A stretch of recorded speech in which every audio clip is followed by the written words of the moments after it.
নমস্কার বন্ধুরা, কেমন আছেন সবাই? আমার চ্যানেলে আপনাদের সকলকে স্বাগত জানাই। আমরা তো কাতলা মাছের অনেক রকম রেসিপি খেয়েছি, তো আজকে আরেকটা রেসিপি নিয়ে আসলাম কাতলা মাছেরই। সেটা হচ্ছে কুমড়ো পাতা দিয়ে কাতলা মাছের পাতুরি। তো এই যে আমি 3টে পিস নিয়ে নিয়েছি, বড় বড় কাতলা মাছের পেটি নিয়ে ভালো করে লবণ, গোলমরিচ আর খানিকটা লেবুর রসটা গোলমরিচটা দিলে মাছের যে আষ্টি গন্ধটা সেটা কিন্তু একদমই বেরোয় না। তো এটা ম্যারিনেট করে আমি ভালো করে রেখে দেবো, মোটামুটি ঢেকে 15 মিনিট।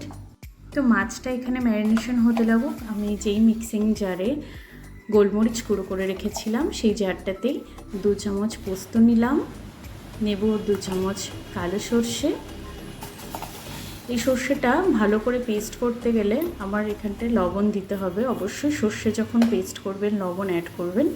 দিলাম খানিকটা লবণ আর কয়েকটা কাঁচা লঙ্কা, যে যেরকম ঝাল পছন্দ করেন সেরকম। তো দিয়ে প্রথমে শুকনো অবস্থায় পেস্ট করব, তারপরে জল দিয়ে পেস্ট করে নেব। তো এখানে আমার মশলাটাও রেডি। তো আরেকদিকে কড়াই চাপিয়ে আমি তেল গরম করে তার মধ্যে মেথি ফোড়ন দিলাম।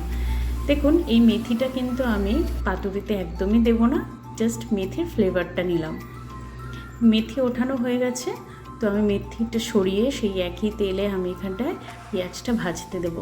পেঁয়াজটা একদমই পুরোপুরি বেরেস্তা করব না, কিন্তু হ্যাঁ বেরেস্তার মতোই করব, কিন্তু পুরোপুরি একদম হার্ড অবস্থায় রাখবো না, এটা নরম অবস্থায় তুলে নেব। এই তেলটা দিয়েই আমি কিন্তু পাতুরিটা করব, সুতরাং তেলটা আমি সেই হিসাবেই দিয়েছি। আপনি এখানে 2 টেবিল চামচ মতো তেল অ্যাড করবেন। এই যে দেখুন, পেঁয়াজটা আমার ভাজা হয়ে গেছে। এবার এই তেল অবস্থায় রেখে দেবো। তো এই যে ম্যারিনেশন করে রাখা মাছটা থালাটাতেই আমি মশলাটা ঢেলে নেব। আমি যে সর্ষে পোস্ত বেটে রেখেছিলাম সেটা ঢেলে নিয়ে নেব এখানে ভেজে রাখা বেরেস্তাটা। এর মধ্যে যে মশলা আমি অ্যাড করব সেটা হচ্ছে লবণ, হলুদ। এটা দিয়ে ভালো করে মশলাটা হাত দিয়ে মাখিয়ে নেব।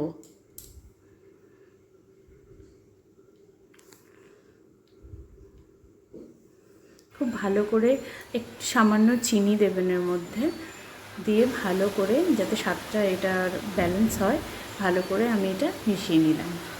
নিয়ে মাছে গায়ে কোটিং করব। খুব ভালো করে মাছটাতে মশলাটা লাগিয়ে নেব। তো এখানে আমি কুমড়ো পাতাগুলো ভালো করে পরিষ্কার করে ধুয়ে রেখেছিলাম। এটা কিন্তু খুব একটা বড় সাইজের কুমড়ো পাতা নয়। তো এখানে এক একটা মাছের জন্য আমি 2টো করে পাতা ইউজ করব। এই যে খানিকটা মশলা দিয়ে একটা মাছ আমি রেখে দিলাম, দিয়ে দিচ্ছি চেরা কাঁচা লঙ্কা উপরে দিয়ে। আমার কাছে পাতুরির যে সুতো ওটা তো ছিল না, তো আমি যে সেলাই করে এমনি সুতো, সেই সুতোটা দিয়ে ভালো করে বেঁধে নিয়েছিলাম। ভালো করে বেঁধে নেব যাতে মশলা কোনো দিক থেকে বেরিয়ে না আসে।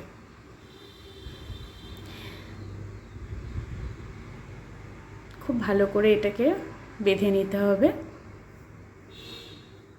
তো এই যে আমার একটা পাতুরি এখানে রেডি। তো এইভাবেই আমি আরও 2টো করে নেব। তো আমার 3টে পাতুরি রেডি করা হয়ে গেছে। আমি এখানে একটা ননস্টিক প্যান নিয়েছি, নিয়ে সামান্য তেল দিলাম, দিয়ে ভালো করে তেলটা ভালো করে গরম করে নিয়ে আমি তার মধ্যে পাতুরিগুলো দিয়ে দিলাম। গ্যাসের ফ্লেমটা থাকবে একদম লো। এবার ঢেকে রেখে দেবো মিনিট 5-7। তো মিনিট 5 হয়ে গেছে আমার। আমি ঢাকনাটা খুলে এবার খুবই আলতো হাতে একটা চিমটের সাহায্যে পাতুরিগুলোকে পাল্টে নেব। এই সাইডটা দেখুন খুব সুন্দর করে ভাজা হয়ে গেছে লাল লাল করে। আমি এই সাইডটাও মিনিট 5-7 ধরে ভেজে নেব। গ্যাসের ফ্লেম কিন্তু লোতেই থাকবে। আবার মোটামুটি ঢেকে রেখে দেবো। আবার ফিরছি 5 মিনিট পরে।